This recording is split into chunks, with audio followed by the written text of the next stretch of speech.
আপনারা কাকে মানে ভুল বোঝাচ্ছেন বা কাকে আপনারা একটা কুমিরের ছানা দেখাচ্ছেন? জনগণের আস্থা অর্জনের জন্য আপনার তো এখন অস্ত্র উদ্ধার এবং সন্ত্রাসীদেরকে গ্রেফতার করার জন্যই তো অভিযান। আপনারা কি সেটা তাহলে মুখে আমাদেরকে বলছেন?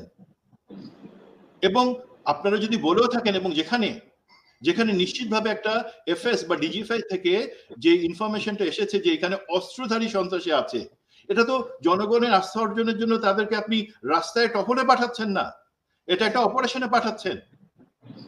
সেখানে অস্ত্র দিয়েছেন কিন্তু গুলি দেন নাই, সেটা আর যে ঠিক আছে বলা হচ্ছে, অফিসারদেরকে বললো যে ঠিক আছে তোমরা এইভাবে, অফিসারের কাছে একজন অফিসারের কাছে শুধু একটা অ্যামুনিশন থাকবে, তার মানে আমি বাকি যে সৈনিক আছে সেই টিমে তাদেরকে আমি বিপদের মুখে ফেললাম।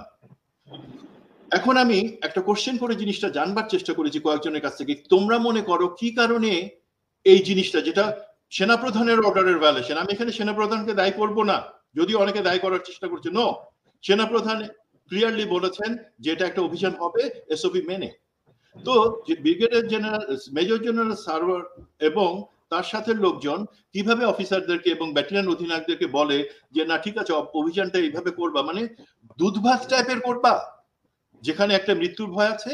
তো তাদের রেশনাল বা ভিতরে ভিতরে সম্ভবত তাদের যে ধারণা ছিল, এবং আমি সেটা কোশ্চেন করতে চাই, মেজর জেনারেল সার্ভার এবং যারা এটার জন্য দায়ী, আপনারা কি মনে করেছিলেন যে জুনিয়র অফিসারদের হাতে বা সৈনিকদের হাতে অস্ত্র দিলে তারা আওয়ামী লীগের যে নেতা পালায় আছে বা যে দুষ্কৃতকারী আওয়ামী লীগের, যুবলীগ, ছাত্রলীগ যারা পালায় আছে তাদেরকে ধরবে এবং এঙ্গেজমেন্টের সময় হলে তাদেরকে ছেড়ে দিবে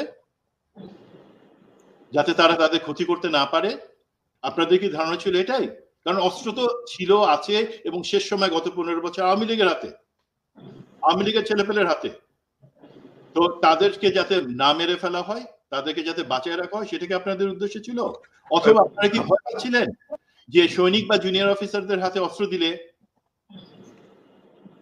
কখনো যদি বন্দুকের নল ঘুরে যায়? আমি এটা কখনোই সমর্থন করি না। আর্মিতে চেইন অফ কমান্ডটা খুবই গুরুত্বপূর্ণ, এবং আমি যদি সুযোগ দেন আমি একটু পরে বলবো পরবর্তীতে কেন তারা পেট্রোলে যেই অভিযানটাতে যারা ছিল আমি তাদের সাথেও কথা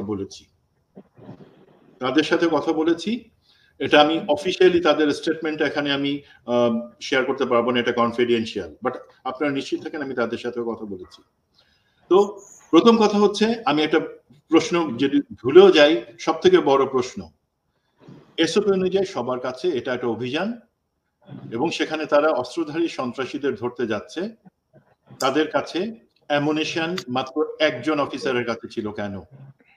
কেউ বলছে যে অভিযানের কমান্ডার মেজর উজ্জ্বল, কমনি কমান্ডার, তার কাছে ছিল শুধু, আবার একটা সোর্স বলছে যে না সেটা লেফটেন্যান্ট তানজিমের কাছে ছিল, বাট লেফটেন্যান্ট তানজিমের কাছে ছিল সেটা আমি খুব বেশি সমর্থিত না।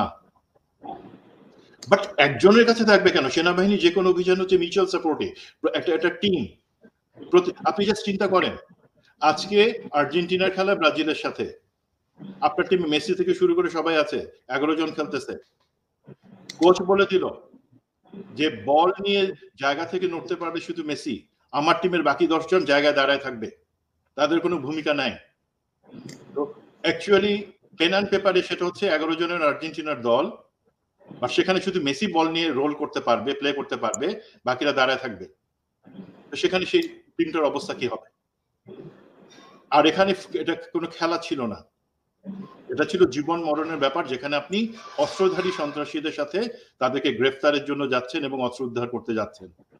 যাব বা তাদের কাছে অস্ত্র আছে সেটা জানি বা সেটা আমি ধারণা করে নিতে পারি, তখন কিন্তু তাকে ধরা অথবা সেখানে একটা এঙ্গেজমেন্ট বা সেখানে একটা গোলাগুলির সিচুয়েশন হওয়া, এর মধ্যে খুব থিন লাইন, পার্থক্য খুবই কম। যে কোনো সময় এই তাকে ধরতে যাওয়া মানে আমাকে ধরেই নিতে হবে যে আমি যখন সে একটা অভিযানে যাচ্ছি সেখানে গোলাগুলি হতে পারে তাদের কাছে যদি অস্ত্র থাকে। সুতরাং এটা অ্যাকচুয়ালি আমরা বলবো না যে এটা একটা অন্য ধরনের একটা অপারেশন ছিল যেখানে গোলাগুলি হওয়ার কোনো ভয় ছিল না, ছিল। বিকজ যেই এফএস, ডিজিএফআই এর এফএস থেকে রিপোর্টটা আসে ব্যাটালিয়ন কমান্ডারের কাছে, আমি যেটা বলছি সেটা আমার নেয়া তথ্য অনুযায়ী। যদি সেই তথ্যতে কারো কোনো আপত্তি বা তারা মনে করে কোনো ভুল আছে, তারা অবশ্যই তাদের বিভিন্ন অর্গানাইজেশন বা ওয়ে আছে, তারা জানাতে পারে। তো ডিজিএফআর এফএস যখন ব্যাটালিয়ন কমান্ডারকে জিনিসটা জানায় যে এইখানে আমি প্রসঙ্গত ওই দুলহাজার এলাকা বা ফাঁসিয়াখালী ক্যাম্প যেটা, সেখানে 2001 সালে কোম্পানি কমান্ডার হিসেবে সেটা আমার ক্যাম্প ছিল। এখন সেখানে একটা ব্রিগেড হেডকোয়ার্টার্স, এবং আমি তখন কর্নেল শহীদের আন্ডারে একজন কোম্পানি কমান্ডার। কর্নেল শহীদ, কনক ভাই, আপনার প্রোগ্রামে যিনি এসছেন এবং দেশের মানুষ ওনাকে প্রচন্ড এখনো মিস করে। তো আমি ওই এলাকাটা সম্পর্কে জানি, এবং জানি কিভাবে, এখনো জানি যে এই গত 15 বছর বা 20 বছরে সেই জায়গাটা আগে ধরে নেওয়া হতো যে হয়তো সেটা জামাত বিএনপির জায়গা, পরবর্তীতে সেটা সম্পূর্ণভাবে আওয়ামী লীগের জায়গা হয়ে যায়, এবং বিশেষ করে ড্রাগ এবং অস্ত্র, এই দুইটা জিনিস ইনফেস্টেড সেখানে প্রচুর পরিমাণে। তো যে সেখানে অপারেশনে যাবে, এটা স্বাভাবিক একটা ধারণা যে কোনো সন্ত্রাসীর কাছে অস্ত্র থাকবে। এখন যখন ডিজিএফআই থেকে ইনফরমেশনটা ব্যাটালিয়ন কমান্ডারকে দেওয়া হয়, সেই একই ডিজিএফআই চ্যানেল অনুযায়ী সেটা কিন্তু আবার একই সাথে ডিভিশন হেডকোয়ার্টার্স মানে জিওসি পর্যন্ত পৌঁছে যাওয়ার কথা, যে আমরা এই ব্যাটালিয়নকে এই ইনফরমেশন বা টার্গেট দিয়েছি সন্ত্রাসী সম্পর্কে।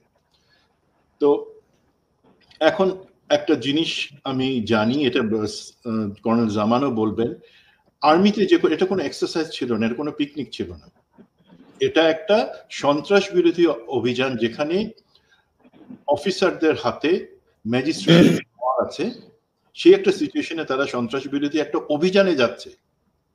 এটা কোনো এক্সারসাইজ বা অনুশীলন না।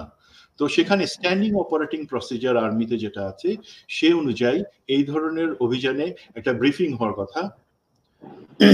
অধিনায়ক কোম্পানি কমান্ডারকে বলে দেবেন যে ঠিক আছে, তোমার টার্গেট এটা, তুমি ব্রিফ করো, তুমি যাও। এবং স্বাভাবিকভাবে সেখানে কি ধরনের অস্ত্র বহন করতে হবে, অ্যামুনিশন, যে প্রত্যেকের এসওপি অনুযায়ী প্রত্যেকের কাছে লাইভ অ্যামুনিশন থাকবে, মানে কোনো ব্ল্যাঙ্ক অ্যামুনিশন বা অ্যামুনিশন ছাড়া কেউ যাবে, এটা মানে স্বপ্নেও কেউ ভাবতে পারি না। এবং army training and doctrine command বা আর্মির ডক্ট্রিন তো চেঞ্জ হয়ে যায় নাই, যে আমি একটা অভিযানে যাব, সেখানে সবার কাছে লাইভ অ্যামুনিশন থাকবে। এটা কোনো শো অফ ফোর্সও ছিল না। লোকে কেউ জাস্টিফাই করার চেষ্টা করতে পারে না এটা একটা শো অফ ফোর্স, যেখানে একজনের কাছে অস্ত্র, সেগুলো হয় টহল রাস্তাতে, দিনের বেলা লোককে জানানোর জন্য আর্মি আছে, সেটা ছিল না। রাতের বেলায় সন্ত্রাস বিরোধী অভিযান, যেখানে পরিষ্কারভাবে বলা ছিল যে তাদের কাছে অস্ত্র আছে। তো এসএপি অনুযায়ী একটা রেকগনাইজেন্স হওয়ার কথা, মানে পর্যবেক্ষণ, যে এলাকাটা অন্য এক সময় বা সন্ধ্যার সময় দিনের বেলা দেখে নেওয়া, যে ঠিক আছে, সেটা যদি সময় পাওয়া না যায়, ম্যাপের উপরই সেটার একটা ধারণা নিয়ে সেই জায়গায় যাওয়া হবে। তো পরবর্তীতে আমরা আইএসপিআর এবং বিভিন্ন সূত্র থেকে যেই তথ্য পাই, সেখানে সেনাবাহিনী থেকে বলা আছে যে ছুরিকাঘাতে, আর বাকি যেই জায়গাগুলো থেকে তথ্য পাই, এবং কোনো ভাই আপনার কাছে হয়তো ফেসবুক বা অন্যান্য জায়গায় সোশ্যাল মিডিয়ার কিছু ইনফরমেশন থাকতে পারে, আমরা কিন্তু সব জায়গা থেকে জানতে পারি যে সেখানে গোলাগুলি হয়েছিল। এটা শুধুমাত্র ছুরিকাঘাতের ব্যাপার ছিল না। তো প্রথম কথা, একটি গুলি লেফটেন্যান্টের গলায় লেগেছে, এমন একটি সংবাদ কিন্তু এসেছিল। জি, আমরা সেখানে সেখানে 30 জনের দল ছিল, তার মধ্যে শুধুমাত্র একজনের কাছে অস্ত্র ছিল, সেটা এসওপির ভায়োলেশন। এবং এইটার ব্যাপারে যেহেতু আমি কথা বলেছি, খোঁজ নিয়েছি, মনে রাখবেন এই যে এই যে 30 এসটি ব্যাটালিয়ন, সেটা হচ্ছে কক্সবাজার যে ডিভিশন আছে 10 ইনফ্যান্ট্রি ডিভিশন, সেটার আন্ডারে। এমন আরো অনেক ডিভিশন আছে, আরো অনেক ব্যাটালিয়ন আছে যারা অপারেশন পরিচালনা করছে। সেই 10 ইনফ্যান্ট্রি ডিভিশনের জেনারেল অফিসার কমান্ডিং হচ্ছে মেজর জেনারেল সারওয়ার, শেখ মোহাম্মদ সারওয়ার হোসেন, যার ব্যাপারে আমি আপনার একটা প্রোগ্রামে বলেছিলাম মনে হয়। আপনি জেনারেল ওয়াকারের আশপাশে যেই খুনিরা আছে, সেই প্রোগ্রামে আপনি 11 মিনিট 20 সেকেন্ডে যদি প্লে করেন, 10 সেকেন্ডের জন্য কোনো এক সময় আমাদের এই প্রোগ্রামের মধ্যে, আপনি দেখতে পারবেন আমি সুস্পষ্টভাবে বলেছিলাম যে সরকারকে, সেনাবাহিনীকে বিব্রত বিতর্কিত করার জন্য এবং দেশের লোকজনের কাছে সেনাবাহিনীকে ছোট বা দুর্বল প্রমাণ করার জন্য এরা যে কোনো সময় যে কিছু করতে পারে। এবং আমার বিশ্বাস, এবং সেটা খুবই দুর্ভাগ্যজনক, যে এই ক্ষেত্রে জেনারেল সরওয়ার থেকে শুরু করে ডাউন দ্য লাইন যারাই এসওপি ভায়োলেশন করেছে, শুধু আমরা দেখতে পাচ্ছি তানজিম শাহাদাত বরণ করেছে একটা অপারেশনে গিয়ে, বাকি 29 জনও যে মরে নাই সেটা তো আল্লাহর কৃপা। তারা তো মৃত্যুবরণ করতে পারতো, যে আদার র্যাঙ্কস ছিল তারাও তো একইভাবে মৃত্যুর মুখে তাদেরকে ঠেলে দেওয়া হয়েছে। তোমার কাছে অস্ত্র আছে, তুমি সে অস্ত্রতে গুলি নাই, এবং এটা নিয়ে কোনো ডিবেটের কোনো কোশ্চেন নাই। এটা ফ্যাক্ট যে একজনের কাছে শুধুমাত্র একটা ম্যাগাজিন ছিল, তাও সেটা লোডেড ম্যাগাজিন ছিল না, বাকিদের কাছে কোনো লাইভ অ্যামুনিশন ছিল না, ছিল ব্ল্যাঙ্ক অ্যামুনিশন, যেটাতে শুধু আপনি ফাঁকা গুলি করতে পারবেন, বা চোখের কাছে নিয়ে আপনি মুখের কাছে নিয়ে ফায়ার করলে হ্যাঁ চোখ নষ্ট হয়ে যেতে পারে, মুখ পুড়ে যেতে পারে, উইদিন 5 feet ডিস্টেন্স। সেই জিনিসটা আমি চাবো, এবং আমি যেটা শুনেছি এই কারণে মেজর কর্নেল মুস্তাফিজের একটা প্রোগ্রাম গতকালকে হয়েছে, যেটাতে সেই ব্যাপারটা নিয়ে আলাপ করেছে, এবং খুব সুস্পষ্টভাবে ডাউন দ্য চ্যানেল সবাইকে সে দায়ী করেছে। এই জায়গায় আমি সেনাবাহিনীর যে অপারেশন অর্ডার আছে এই অপারেশনের জন্য, সে অর্ডারটা আমি দেখেছি, সেখানে সুস্পষ্টভাবে বলা আছে, এবং আমাদের আর্মি ডক্ট্রিন অনুযায়ী যে সবাই অ্যামুনিশন ক্যারি করবে, ফার্স্ট লাইন অ্যামুনিশন পাউচ যেটা, সেটা ক্যারি করবে, এবং যা যা নিয়ম নীতি সব মেনে চলবে। বাট এই ডিভিশনে division commander major general Sheikh Mohammad Sarwar এবং ব্রিগেড কমান্ডার যিনি ছিলেন, তারা বলেছেন, তারা অফিসারদেরকে আলাদাভাবে বলেছেন যে ঠিক আছে অর্ডারে এটা লেখা আছে, বাট তারা যেভাবে বলার চেষ্টা করেছে, আমি বলি, আমি যদি ভুল বলে থাকি প্লিজ আমি আবারও ইনভাইট করছি, আমার কথাটাকে আপনারা রিফিউট বা খণ্ডন করেন। তারা বলেছে যে দেখো এই অবস্থায় প্রথমে না অভিযানে নামতে গিয়ে তো পলিটিক্যাল একটা ছেলে, সম্ভবত বিএনপি বা ছাত্রদলের একটা ছেলে মারা গেছিল কাস্টডিতে, যে আমরা এই ধরনের জিনিস অ্যাভয়েড করার জন্য আমরা গোলাগুলি করব না, শুধু একজনের কাছে থাকবে, অভিযান হচ্ছে জনগণ বুঝবে যে আর্মি আছে, বাট অ্যাকচুয়ালি অত কিছু ইনিশিয়েটিভ নেওয়ার দরকার নাই, সেফটি হচ্ছে বড় কথা।